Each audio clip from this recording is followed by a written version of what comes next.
So there's been some news that a specific university wanted KBL to impose a time limit sa paglalaro ng mga Asian imports nila. You know what time it is? Hands in. Why would you do that? Like, I know it's not yet happening, pero kung mangyayari siya, why would you do that? It's a lose-lose situation for them, and it's a win-win situation para sa mga imports. Bakit? Because they're gonna be paid the same, and there's also less risk of injury kasi 20 minutes lang sila maglalaro para sa mga teams. Feel like talo sila dun.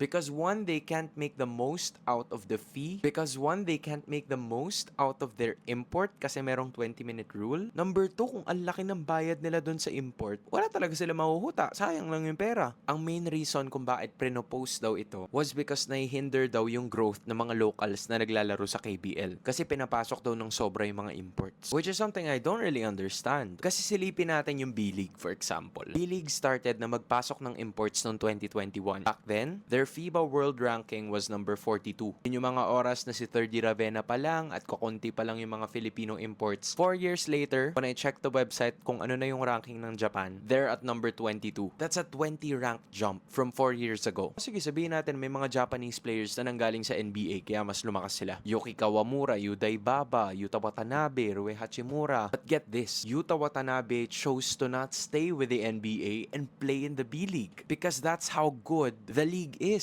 Because of how progressive the league has been. In fact, they're trying to expand by making Lebanon an Asian import destination also. Pwede ring maglaro si Arakji para sa kanila. So I don't really understand where this is coming from.